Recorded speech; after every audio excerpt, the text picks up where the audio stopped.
FIA کے cases میں ہمیشہ پہلے انیشیل انکوائری کی جاتی ہے اور اس میں مٹیریل اکٹھا کر کے اس کی ویریفیکیشن کر کے لیگل اوپینین لیا جاتا ہے، کیس بنتا ہے یا پرائما فیسی نہیں بنتا۔ اس کے بعد اس کو ریگولر انکوائری میں کنورٹ کر کے ملزمان کو بلایا جاتا ہے، اور جب ملزم کو بلایا جاتا ہے تو اس سے بھی اس کی صفائی لی جاتی ہے۔ اس کے بعد دوبارہ پھر جو ہے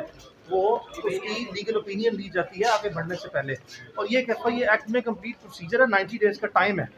اور ان کے اپنے SOPs بنے اور رولز بنے ہیں۔ اسلام آباد ہائی کورٹ میں میاں علی اشفاق صاحب صدیق جان صاحب کی جانب سے اسلام آباد ہائی کورٹ کے court room number 1 chief justice کی عدالت میں پیش ہوئے، جس میں صدیق جان صاحب کی طرف سے ضمانت قبل از گرفتاری کی درخواست جو ہے وہ دائر کی گئی تھی، اور استدعا کی گئی کہ FIA کو نوٹس کیا جائے، IG اسلام آباد کو نوٹس کیا جائے اور بتایا جائے کہ صدیق جان صاحب کے خلاف کون سی کارروائیاں جو ہیں، کون سی جو انکوائری ہے وہ کی جا رہی ہے، اور کوئی مقدمہ اگر ان کے خلاف درج کیا گیا ہے تو وہ بھی نوٹس میں لایا جائے۔ جیسے کہ بتایا گیا ہے کہ صدیق جان صاحب کے خلاف ان کے ٹویٹر اکاؤنٹ سے ریلیٹڈ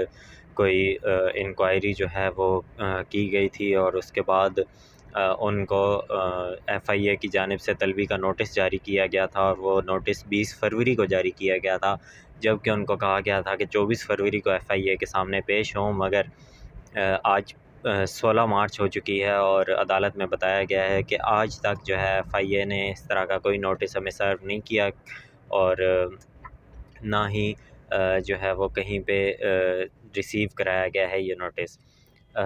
عدالت کو بتایا گیا ہے کہ کیونکہ صدیق جان صاحب کا جو موبائل نمبر ہے وہ ہر ایک کے پاس ہوتا ہے، اور وہ واٹس ایپ کے تھرو بھی FIA کے ذریعے جو ہے وہ یہ نوٹس بھیجوایا جا سکتا تھا، مگر آج تک یہ نوٹس جو ہے وہ FIA کی جانب سے نہیں بھیجوایا گیا۔ ہم عدالت میں بونا فائڈیز کے لیے آئے ہیں۔ کوئی بھی شخص، کوئی بھی ادارہ اگر قانون کے مطابق آگے بڑھنا چاہتا ہے، وہ سمجھتا ہے اگر کسی شخص نے کوئی جرم کیا ہے تو اس کا پروسیجر بڑا کلیئر ہے لاء میں۔ FIA کے کیسز میں ہمیشہ پہلے انیشیل انکوائری کی جاتی ہے اور اس میں مٹیریل اکٹھا کر کے اس کی ویریفیکیشن کر کے لیگل اوپینین لیا جاتا ہے، کیس بنتا ہے یا پرائما فیسی نہیں بنتا۔ اس کے بعد اس کو ریگولر انکوائری میں کنورٹ کر کے ملزمان کو بلایا جاتا ہے، اور جب ملزم کو بلایا جاتا ہے تو اس سے بھی اس کی صفائی لی جاتی ہے۔ اس کے بعد دوبارہ پھر جو ہے وہ اس کی لیگل اوپینین لی جاتی ہے آگے بڑھنے سے پہلے۔ اور یہ ایک FIA ایکٹ میں کمپلیٹ پروسیجر ہے، 90 ڈیز کا ٹائم ہے، اور ان کے اپنے SOPs بنے اور رولز بنے ہیں۔ تو ہمیں اگر کوئی صدیق جان نے یا کسی اور جرنلسٹ نے بھی یہ سمجھتے ہیں کہ اگر کوئی جرم کیا ہے، اس جرم کی بابت جو ہے وہ ان کو نوٹس دیں، ان کو طلب کریں، ان کے صفائی کا موقع دیں، اس کو ڈیلیبریٹ کریں، اور اس کے بعد جو ہے وہ آگے بڑھیں۔ 20 فروری کا نوٹس ہے، 24 کو پیشی کے لیے کہا گیا، لیکن ابھی تک سرو نہیں کیا گیا۔ اس میں کس حد تک بددیانتی دیکھتے ہیں؟ ہمیں کسی ادارے کی طرف سے فی الوقت کوئی نوٹس موصول نہیں ہوا۔ جب تک کوئی بھی اگر نوٹس ہے، اور میں لفظ اگر استعمال کر رہا ہوں، اگر کوئی نوٹس ہے، اس کی افیکٹو سروس، یعنی کہ جس پہ محمد صدیق جان کو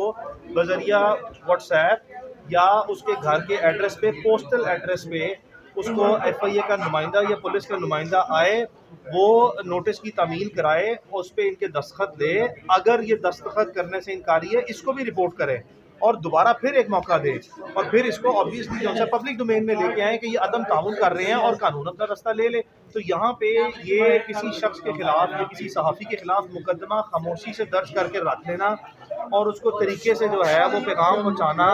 یا کسی سوشل میڈیا کے تھرو ہی جو ہے وہ کنوے کروانا کہ بھی اگر آپ نے مزید اگر آپ کا جو کرٹیکل رول ہے یا آپ کی رسپانسبلٹیز ہیں جس میں آپ اسٹیٹ انسٹیٹیوشنس کو FIA ہے، پولیس ہے، یا باقی جتنی بھی لا انفورسمنٹ ایجنسیز ہیں، ان کے رول کو آپ کرٹیسائز کریں گے تو آپ کو ہم وکٹمائز کریں گے۔ تو یہ میلا فائڈلی جو ہے وہ پروسیڈنگ کی بیسس پہ ہی ہم عدالت میں آئے ہیں کہ ان چیزوں کو بند کیا جائے اور ختم کیا جائے۔ جی بہت شکریہ، تھینک یو۔